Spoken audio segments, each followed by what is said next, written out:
Tonight's debate will be between Alexander Hamilton, on my left, who is Secretary of the Treasury and a Federalist, between, on my right, Mr. Thomas Jefferson, who is Secretary of State and an anti-Federalist. Mr. Hamilton believes in a strong central government and creation of a national bank. Mr. Jefferson opposes these beliefs. He would like power to be given to the states.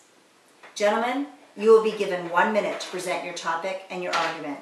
Following, we will debate specific arguments surrounding 1, powers of government, 2, the war debt, and 3, industry. Mr. Hamilton, please present your arguments. Good evening, ladies and gentlemen of the United States of America. I'm Alexander Hamilton, Secretary of Treasury. As you all know, the 13 states have recently ratified the Constitution, and it is my job with Thomas Jefferson to interpret the Constitution. I believe in a strong central government. Mr. Jefferson? Hello, fellow Americans. My name is Thomas Jefferson. I'm an anti-federalist. I'm also the Secretary of State. I believe that the powers of the national government should be held within the states. In regards to the powers of the government, Mr. Hamilton, will you please give us your issues? As you all know, we are under the document of the Articles of Confederation.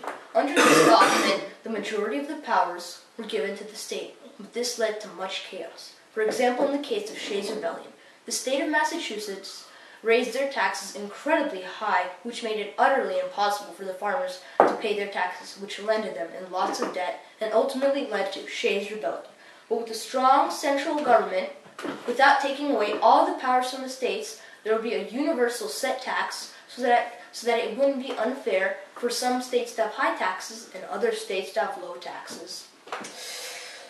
In regard to powers of the national government, I believe that the national government should only deal with common defense and interstate commerce. All other powers should lie within the state. If the national government has way too much power, the rights of the people will be taken away. Also, if the government passes a universal tax or law, the states, not all states will be satisfied with that. If the laws and taxes are held with state to state, it will satisfy all states. Therefore, this will cause less problems. In regards to the war debt, Mr. Hamilton. As you all know, we have recently fought and won the Revolutionary War. But under this war, many states have gained large amounts of debt. But with a strong central government, the government will take away these debts from the states and repay them. In regards to war debt, I believe individual states should be in charge of their own war debt. Some states have already paid their debt, and it would not be fair if they have to have them helping with the national debt. In regards to industry, Mr. Hamilton. We have recently gained independence, and with this new independence, we should begin a new era of industry and manufacturing. Industry and manufacturing is much more efficient than agriculture. Since it is much more effective, we will quickly repay our debts with other countries from the war and quickly gain their respect back. In regards to industry, I believe the country should focus on agriculture and farming rather than industrialization. Our country has survived for hundreds of years this way. Agriculture provides jobs, money, and puts food on the table for many families. If we take this away, some people will be left outside and poor. Thank you, gentlemen. Now we will debate issues surrounding creation of a national bank. Mr. Hamilton and Mr. Jefferson, again, have opposing views. Specific arguments to be discussed are number 1, should we create a national bank? And number 2, is it constitutional? Mr. Jefferson, I'll ask you to begin. Should we create a national bank? I do not think that we should create a national bank. It will hinder the developments of state banks. The bank will also be run by wealthy businessmen. The bank will only benefit for wealthy businessmen rather than people in the country. The bank will also be run.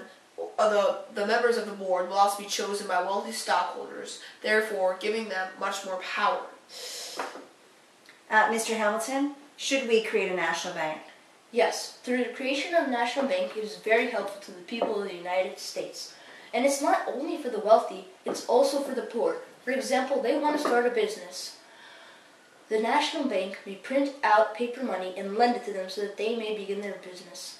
This paper money is then redeemable for gold and silver coin and is accepted for all payments due by the government, by the U.S. government. Is it constitutional, Mr. Jefferson, the creation of a national bank? I believe the creation of a national bank is not constitutional. I believe the Constitution can only be interpreted in one way. Therefore, it does not give permission to the creation of a national bank. Mr. Hamilton? I believe that through creating a national bank, it is completely constitutional. In the preamble to the Constitution, it stated the purposes for creating a new government. This included forming a perfect union and promoting the general welfare. Chartering a bank ultimately falls under these purposes. Thank you, gentlemen, and thank you to the people of the United States of America. You have heard the statements these gentlemen have presented. Please join us next week for further discussion.